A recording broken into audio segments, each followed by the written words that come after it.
Bonjour et bienvenue sur DomCorp, la chaîne d'information du cabinet d'avocats Bailly.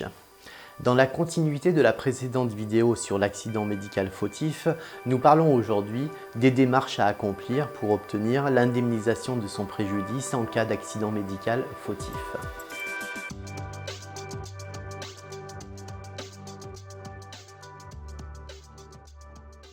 La première des démarches consiste à obtenir la communication de son dossier médical. Si l'on veut en effet comparer ce qui a été fait avec ce qui aurait dû être fait, il faut nécessairement avoir accès aux informations qui ont été consignées dans ce dossier et que l'établissement hospitalier ou le médecin ne peut pas refuser de communiquer au patient.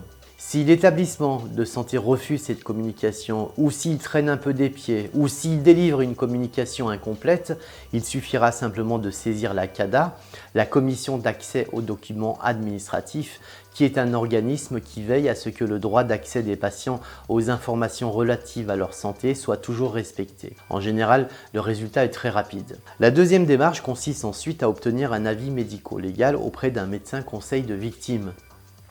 Cette démarche est essentielle car il existe de multiples situations où la victime pourra avoir la certitude dans son fort intérieur d'avoir été victime d'une faute médicale alors qu'en réalité il n'en est rien.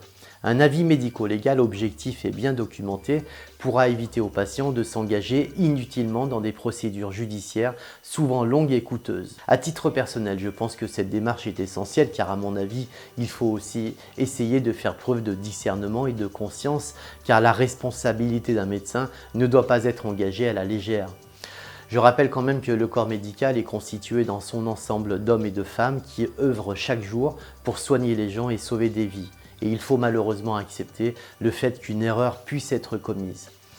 Si cette erreur n'est pas fautive et qu'elle n'a pas causé de préjudice au patient, je crois sincèrement qu'il faut éviter de participer à cette multiplication des procédures en responsabilité médicale que l'on constate aujourd'hui et dont la plupart n'aboutissent que rarement. Car au final, cela ne peut avoir pour conséquence que de fragiliser encore un peu plus la relation de confiance qui doit exister entre le médecin et son patient et partant de là, de fragiliser tout notre système de santé. En revanche, si le médecin conseil estime qu'une faute a été commise, il faudra alors, et c'est la démarche suivante, en obtenir la confirmation en demandant à un tribunal de désigner un expert judiciaire. C'est en définitive cet expert judiciaire qui permettra, en s'appuyant sur le dossier médical, sur la littérature médicale et notamment sur les recommandations de bonnes pratiques, de déterminer si le praticien a agi conformément aux règles de la médecine. La dernière étape sera, si la faute est retenue par l'expert, celle de l'indemnisation du préjudice subi par le patient. En général, elle est effectuée soit amiablement, soit à la suite d'une procédure judiciaire par la compagnie d'assurance, du professionnel de santé ou de l'établissement de santé pour le compte duquel il est intervenu. Je vous remercie de votre attention, n'oubliez pas de vous abonner et je vous dis à très bientôt sur DomCorp pour une nouvelle vidéo d'information sur le dommage corporel.